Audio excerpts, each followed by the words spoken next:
As I sit here and try to unpack everything that happened in Star Wars The Rise of Skywalker, I want to reflect a little bit on the sequel trilogy. The Disney sequel trilogy. They bought the rights in 2012, began the sequel trilogy in 2015. One of the most anticipated movies in maybe ever, honestly. It's got to be top 3, right? A sequel to the original trilogy, not a prequel, a sequel.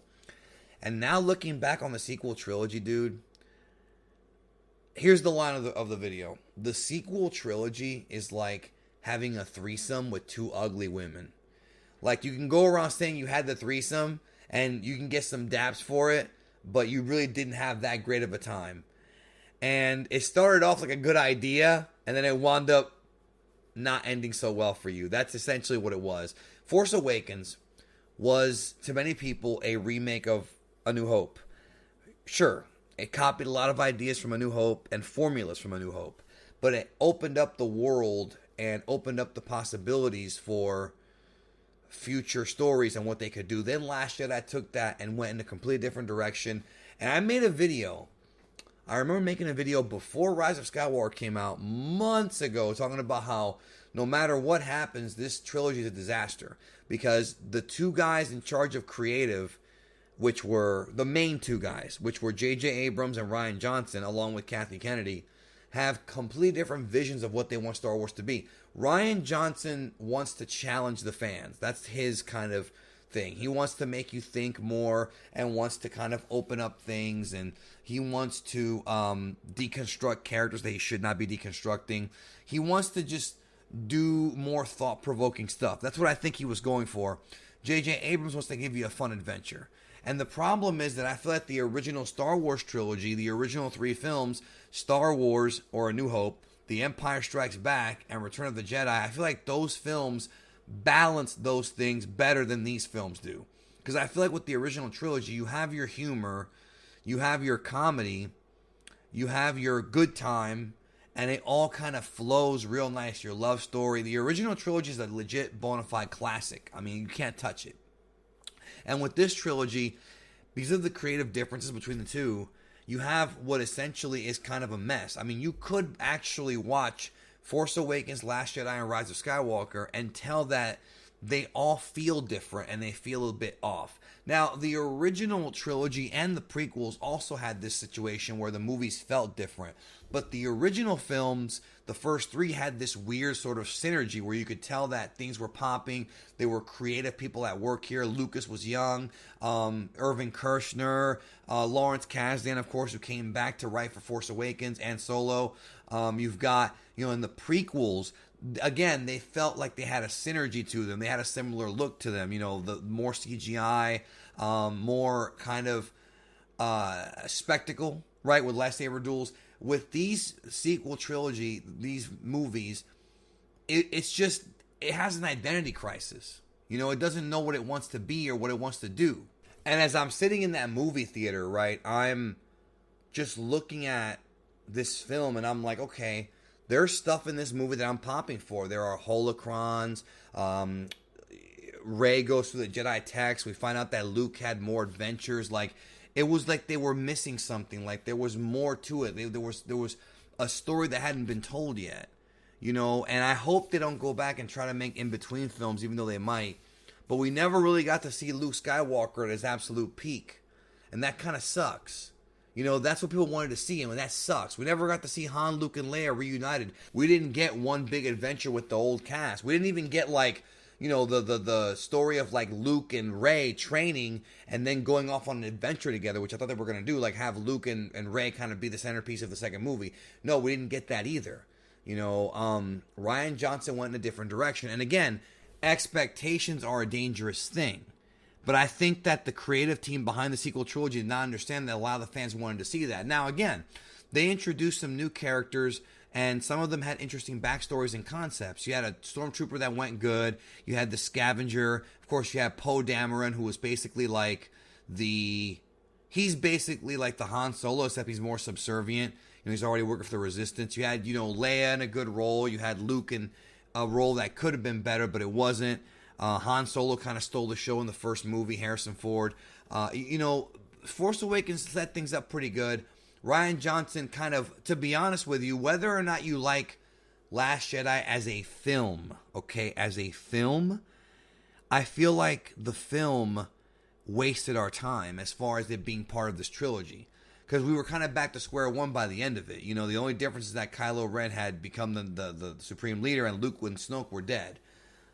Other than that, there's not really much else, you know, and the development in that movie, they tried to develop the characters more, but it just felt really weird. Like that film, when you watch these movies, they don't have synergy. They don't feel like they're part of one big story. And that's, I think, a major problem. So I'm watching Rise of Skywalker, and there's all these cool ideas and concepts that I think could have been explored if they expanded this out more. I was literally, you know, hoping that the leaks were wrong and that they were going to end with a cliffhanger. But then when I saw the leaked videos before I saw the movie, of the end of the movie, it's real, you know? And I didn't think it was very satisfying. I thought that Rey was a Mary Sue throughout the entire saga. She's vulnerable in 8 and 9, but she's still a Mary Sue. She still overcomes the vulnerability. And to me, she's not a very good character, even though Daisy Ridley's very cute and played her really nice. I still feel like Kylo Ren should have had the advantage on her, at least in Last Jedi. You know, if they had gotten into a duel, you know, to show her vulnerability, but we never saw that either. And it's just bad writing from people who don't really know how to write Star Wars. You know, Lawrence Kasdan knows how to write Star Wars. Like, these guys just don't know how to write it, at least in my opinion. There are certain aspects of Star Wars that J.J. Abrams does get. Like, he gets how to set up certain shots and do certain things and make it feel like Star Wars. But, man, the jokes, the humor in 7 and 9, I think, felt more like Star Wars, whereas in Last Jedi, they felt, you know, just not like it's a different universe almost. Like we're watching a different franchise. It was very weird. Now, I am going to eventually revisit these movies and watch all 3 of them back to back whenever they come out on home video, and probably come back with like a more in-depth thought analysis on these films and how they worked and didn't work. But the reality is they just did not work. They had no synergy. You know, and I'm watching Rise of Skywalker, and I'm like, that's a good idea. That's a good idea. That's a bad idea. That's a terrible idea. That's a good idea. It was so push and pull. It was so back and forth. I felt so, like, confused and conflicted about this movie. It's definitely, you know how they say that The Last Jedi split the fandom? I feel like The Rise of Skywalker split my heart, yo. You know what I mean? Because there were so many things that I loved and hated. It was weird. The Rise of Skywalker is like listening to an album where half the songs are classics and the other half are terrible. Like, that's how it felt. Like, literally, you know, every 3 minutes, right? Because, you know, songs are usually about 3 to 4 minutes. You get something new, and it's up to your brain to figure out whether or not you like it or not. You know, and the first half goes at breakneck speed. And, you know, I was enjoying it as I was watching it, but I feel like in the future, you know, yeah, it's a good movie to have on in the background. It's a very simple movie. But I feel like in the future, you know, it's just the sequel trilogy is not going to have the same kind of love that the original one did. And actually, it definitely feels... So the original trilogy feels like a trilogy. The prequels and the sequels feel very disjointed. The prequels, I think, feel disjointed because George Lucas didn't really have a plan. I mean, he had a plan, but it wasn't as effective as in the original trilogy when he had no plan. Whereas with this it's so weird. With this saga, he wasn't involved, but they had no plan, but they had different visions. Whereas with the original trilogy, you had the same guy. So even though he had no plan, because he didn't have any plan. If you go back and you watch and you read up on the history of Star Wars, Empire Strikes Back was written derivative of A New Hope, but he had no actual plan for 3 movies. He had an original script that got cut up, and, you know, he just didn't have... His plans changed, is what I'm trying to tell you, a lot. And here, they changed, but for different reasons. It was more so just a different creative perspective on how to make a movie. And at the end of the day, I feel like with the sequel trilogy, I feel like fans of Last Jedi are going to always love that movie for what it did. And, you know the reasons why they like it. And I feel like fans of Force Awakens are going to love it for what it did. And they'll love those 2 movies. And then we have Rise of Skywalker, which is going to be a toss-up. I feel like some people are going to love it. Some are going to hate it. And some are going to be like me, who loves and hates it.